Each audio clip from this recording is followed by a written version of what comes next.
Dobrý den, já vás vítám u dalšího pokračování a máme tady pokračování v hladině delta.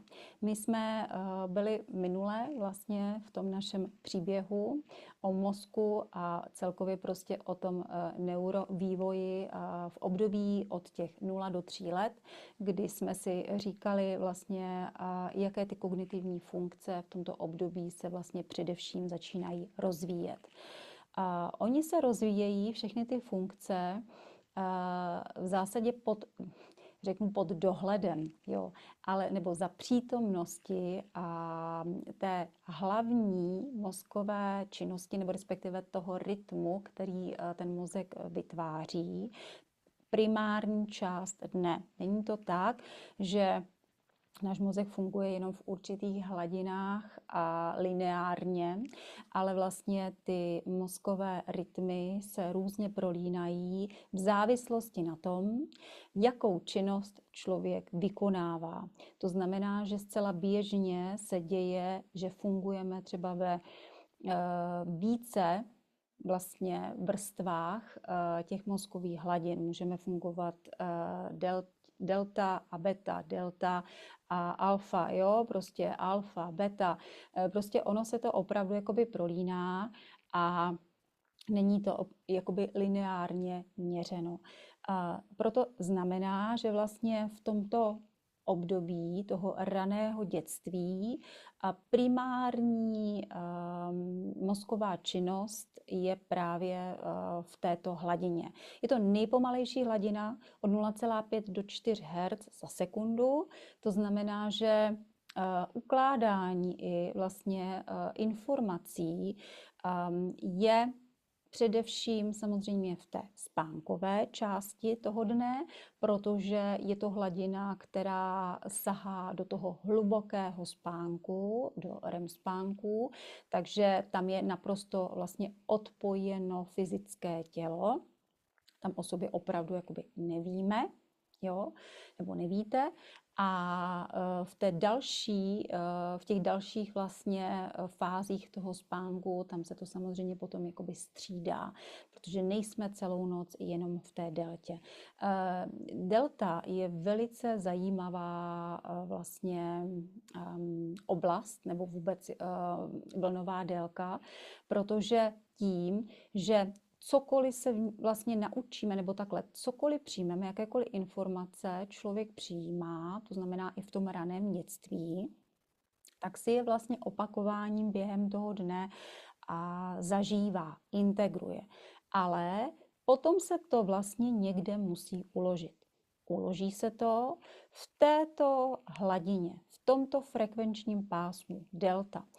A uloží se to v této frekvenci proto nebo to, co vlastně se děje v téhleté frekvenci, je, že se upevňují synaptické spoje v deltě, tudíž to, co se člověk jako kdyby naučí, tak prostě je zalito betonem a je to ten základ k tomu dalšímu.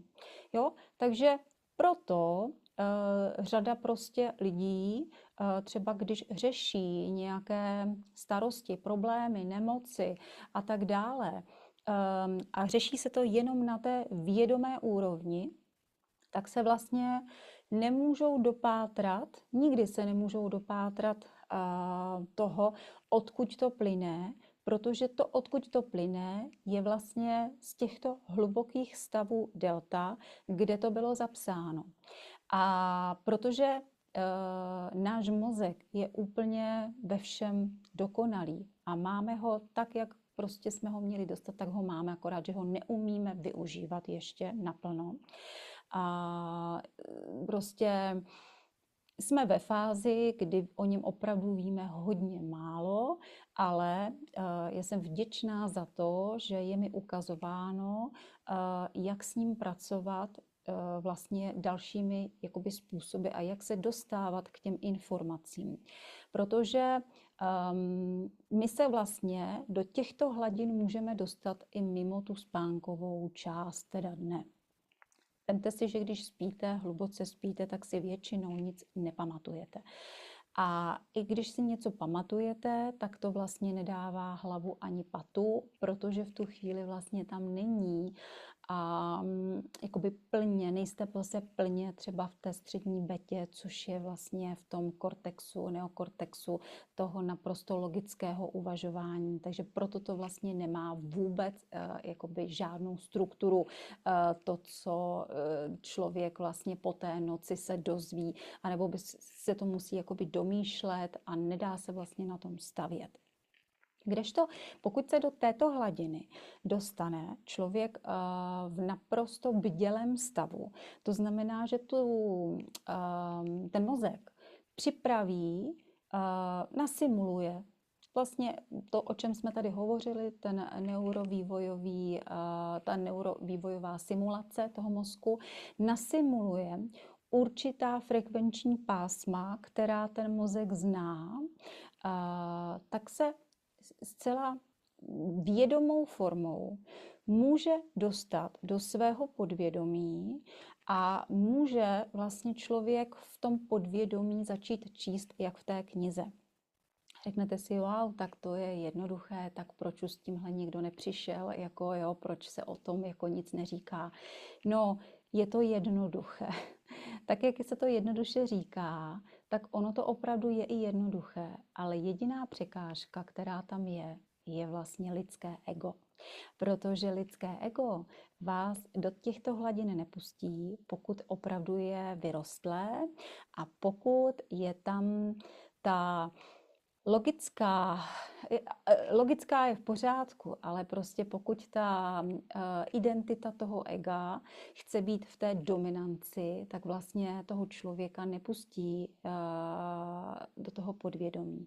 Protože všechno to, co by člověk načetl z toho podvědomí, by vlastně bylo přečtené přes filtr ega. A proto vlastně v tomhle případě je zapotřebí opravdu trénink. Je to prostě trénink. Jako trénink na kole, tak je to prostě trénink toho mozku. A vyplatí se, protože je to úžasné, co vlastně všechno se v této hladině dá dělat. To, že vlastně odpojujeme fyzické tělo v tomto frekvenčním pásmu v noci a dochází k velkým regeneračním vlastně stavům. Regeneruje to nervy, vlastně svaly, tkáně, vazy, jo, samozřejmě buňky se obnovují v této hladině. To je úžasné. Na té fyzické, biologické úrovni vlastně je to úžasné. Ale má to vlastně ještě i další benefity, ta hladina, protože v této hladině se člověk může vlastně stávat tím čistým pozorovatelem, to znamená tím čistým vědomím a pozorovatelem bez té své identity. Ano, bez toho svého jako vlastně té identity toho jako ega tady. A je to také trénink. Když ten mozek začne přijímat určité stimuly v tomhle frekvenčním pásmu, tak se vlastně, ať chcete nebo ne, začnou jako kdyby otvírat. Jo? Jinak to asi nedokážu jako připodobnit. Začnou se prostě otvírat různé dveře. Jo? Různá okna, různé dveře toho, co vlastně je uloženo na tom podvědomí, zároveň v tom emočním vlastně mozku, to znamená v tom limbickém systému, protože limbický systém ukládá emoce a my cokoliv zažijeme a máme to propojené a spojené s nějakým prožitkem, zážitkem a emocí, tak vlastně je uloženo do toho limbického systému a vlastně přes tyhle frekvenční pásma delty se do toho systému můžeme takzvaně jako napojit, jako když dáte do zásuvky prostě kabel, jo, a můžete se podívat, co vlastně, jaká emoce a co způsobuje to, co člověk třeba řeší. Ano. Zase, zní to velmi jednoduše, A ono to ve výsledku je jednoduché, ale je to trénink. Není to hned, je to opravdu jako o cvičení, trénování, aby ten mozek v momentě, kdy dostane první impuls, jo, uslyší prostě tady, já nevím, první jako vibraci, první vlastně rytmickou nějakou jakoby vibraci a ten mozek tam je prostě hned, jo. Řeknete si, no a teď třeba, jestli tam je okamžitě jenom tak, že na to pomyslí svým vědomím. Také se to dá, ale je to jako už mistrovský trénink. Tak, to znamená, že všechno navážu, protože všechno to, co v tom dětství se ukládá primárně v této hladině, je vlastně takový ten jako základ toho domu, ze kterého potom rostou ty jednotlivá patra během toho života, ze kterého vlastně my žijeme. A když tam prostě bylo zalito něco, co teď třeba člověk vidí, že mu úplně neslouží, protože jsou to přesně ty uložené programy a vzorce, tak je možné přes tuto hladinu vlastně s tímhletím pracovat.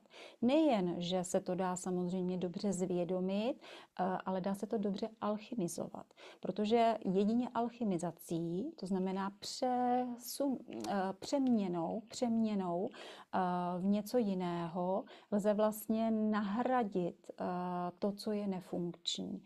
A teď si třeba řeknete, zase program, zase vzorec. Já nechci žádný program, nechci žádné vzorce. No, struktura našeho mozku prostě jede v těch vzorcích.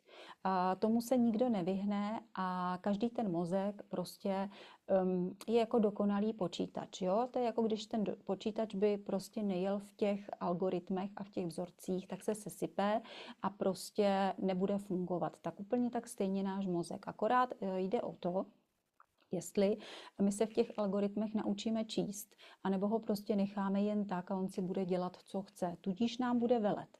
Takže je tady na výběr. Buď budeme velet my a naučíme se v něm číst a budete vědět, kde v které složce máte co uloženo, anebo prostě ho necháte, ať si teda dělá, co chce a on vám najednou, když to budete nejméně čekat, tam dá vám aktualizaci, jo, nebo cokoliv restart a vy budete z toho vedle, jo. Takže my se do této hladiny můžeme dostat i naprosto jako reálně v tom bdělém stavu. Znamená to, že člověk má otevřené oči, vůbec neupadá do žádných hlubokých meditací, prostě funguje úplně normálně, akorát, že mozek je strháván na toto frekvenční pásmo. Co se děje? Nejen, že se teda odpojují vlastně v tu chvíli samozřejmě vám fungují všechny smysly, funguje vám zrak, funguje vám hmat, jo, a prostě naprosto všecko. Ale jde o to, že vlastně, jak jsem říkala, otevřou se určitá dvířka a pokud se nechají prostor, aby se tyhle ty vlastně okna, dveře jakoby ukázala, co v nich je, tak začnou proudit informace, které vlastně člověk normálně se k ním nedostane. Normálně se prostě k těmto informacím jakoby nedostanete, protože vás pořád bude jinak držet ta identita toho ega. A v této fázi se vlastně to ego odpojuje. No proč? Protože je to přesně ta primární fáze toho dítěte do těch 3 let, kdy ono v tomhle věku to ego ještě nemá. S tím egem se vlastně začíná identifikovat až později a teprve v tomto období objevuje sám sebe. Takže vlastně dostáváte se do frekvenčního pásma, kde to ego nemá co dělat. Ale zároveň v tomto frekvenčním pásmu je nekonečně mnoho možností a potenciálu, co se tam vlastně všecko dá jakoby najít, jo? Jaké informace, z jakých oblastí. To je taková vlastně opravdu, je to ten počítač, je to ta databáze, kde když si zadáte, tak vlastně vám ty informace přijdou. Ale zase je to podmíněno tím egem. Jo? Aby vlastně ty informace mohly přijít, to ego tam prostě nesmí velet.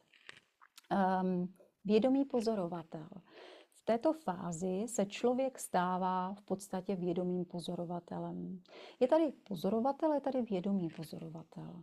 Pozorovatel je jenom ten, kdy v podstatě jenom vlastně necháváte přicházet ty informace a nikterak si je nezaznamenáváte. Ale v tom vědomém pozorovateli už naprosto přesně jste schopni si ty informace zaznamenat a vlastně vám slouží k tomu, abyste se zorientovali v tom, co chcete dál vlastně třeba přeměnit, co chcete změnit, nebo jak to chcete změnit, jaké kroky další udělat a tak dále.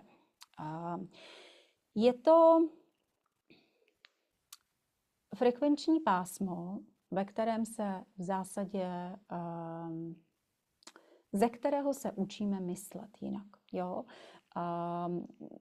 Ten náš mindset, který každý má, to jeho prostě ten soubor vlastně toho myšlení, který má naprosto každý jako originální, je postaven, dalo by se říci, na základech, které jsou ukotveny v téhleté hladině delta. Ještě je zapotřebí zmínit důležitou věc, že delta není delta. Jo, je to vlastně, byť to vypadá, že je to velmi jako úzké frekvenční pásmo, tak ale, když si to vezmete, tak ono má neskutečně mnoho možností. Jo, tam je obrovské množství variant a to znamená, že vlastně každé to frekvenční jakoby rozdělení obsahuje naprosto jiný typ informací. Ano, protože každý funguje, nebo fungoval hlavně, teď posloucháte vy dospělí, ale v tom dětství jste fungovali v tom jiném frekvenčním pásmu. Takže někdo to bude číst, já nevím, někomu budou přicházet ty informace ze 4 Hz, někdo ze 3 Hz, někdo z 1 Hz, jo, to je prostě, nebo 1,5, jo, prostě 2,5 a tak dále. Ale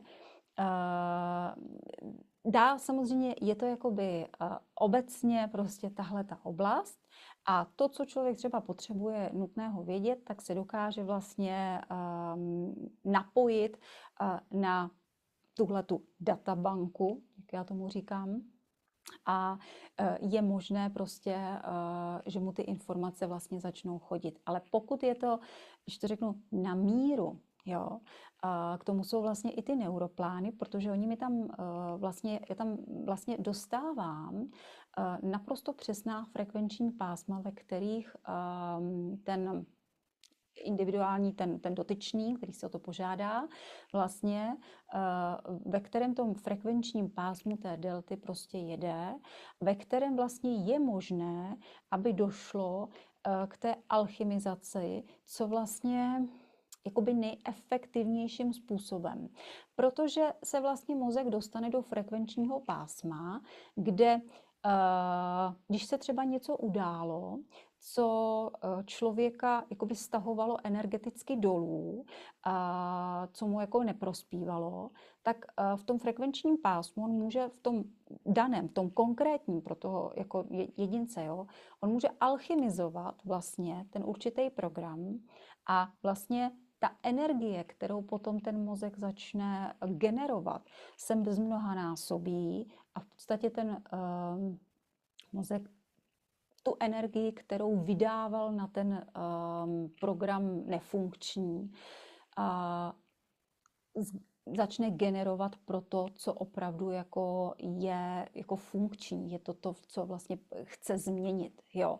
Takže většinou se vlastně děje to, že prostě v těch konkrétních frekvenčních pásmech té delty to, co člověk řeší, to téma, které řeší, tak vlastně je nejfunkčnější k té alchymizaci toho, aby vlastně ta energie byla v tom frekvenčním pásmu generována a naopak vlastně neklesala.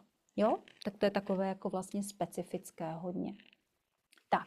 A takže to si myslím, že vlastně tahleta oblast této vlnové délky je ještě hodně neprobádaná a je to velmi zajímavé a já se vlastně chystám vytvořit vlastně takové jako kurzy na to, jak pracovat v těchto frekvenčních vlnách, v těchto frekvenčních hladinách, aby vlastně si člověk mohl ty informace, aby si k ním mohl jakoby dojít sám, jo? Aby vlastně měl návod na to, jak si k těm informacím dojít sám. Ale tam je samozřejmě prvním krokem to ego, které tam čas od času dělá ještě jako velkou neplechu a v podstatě do toho strká vlastně ten nos. A teď se s váma podělím ještě o jednu takovou zajímavost a zkušenost, jak jsme tady minule hovořili o tom, tak o tom vlastně přijímání těch informací, že vlastně je důležité naučit i mozek fungovat vlastně trošku na na jiné bázi, v jiných myšlenkových jako pochodech, jo? Vytvořit jiné myšlenkové mapy, funkčnější, efektivnější, jo? Více energie, víc generovat prostě tu energii. Tak vám dám takovej jenom jakoby takovej příklad teď, co se třeba odehrávalo mně, kdy já když vlastně něco si zadám, tak okamžitě v té realitě přijde taková ta jako zkouška toho, tak se ukaž, jo, jak to teda jako je, jo, jak to jako zvládáš, jak to umíš. A protože minule jsme tady hovořili o těch minerálech, jak jsou důležité ty minerály vlastně pro ten mozek, protože samozřejmě potom pracuje ten mozek zase úplně jinak, protože se určité minerály vlastně jakoby vážou na ty další, vytváří takové chemické reakce a tak dále a tak dále. Tak to netrvalo dlouho a prostě stalo se, že najednou mi jakoby na horní končetině prostě začaly šíleně jako škubat prsty, jen tak, jako jo, prostě v klidovém režimu, najednou to byly takové jako neurotiky, dalo by se říci, které vůbec se nedaly prostě nikterak jako ovlivnit a tyhle ty záškuby, určitě jste to taky někdy jako by poznali, jo, když se vám prostě klepe prst, já nevím, víčko nebo prostě něco a nemůžete s tím nic dělat. Ono, samozřejmě čas od času se to jako by děje každému, ale tohle bylo, mně se to moc neděje, ale v téhleté míře, ve které se to dělo, to bylo jakoby velmi nepříjemné a bylo to docela jako vlastně při cvičení, kdy ta ruka byla naprosto v klidu a prostě najednou vlastně ty prsty měly jako obrovské záškuby. Tak já jsem to tak jako jeden den pozorovala a říkám si, no tak uvidíme to, jako asi třeba může být od krční páteře, jo, nebo těch důvodů může být jakoby spoustu. No ale protože bych to nebyla já, abych nevyzkoušela hned to, co vám vlastně říkám, nebo mi hned nepřišla ta okamžitá jako praktická zkouška, tak vlastně jsem si přesně sedla takhle k těm frekvenčním hladinám, protože v těch neuromapách, neuroplánech se pracuje vlastně se všemi frekvenčními vlnami nebo hladinami. A při první vlastně při té hned deltě, při tom mým osobním jakoby frekvenčním pásmu té delty, mi okamžitě prostě se zaznamenalo, chce to doplnit minerály a teď tam vlastně hned vběhly jako na podvědomí 4 minerály, které je zapotřebí jako doplnit. A stěžejní byl hlavně hořčík. Jo?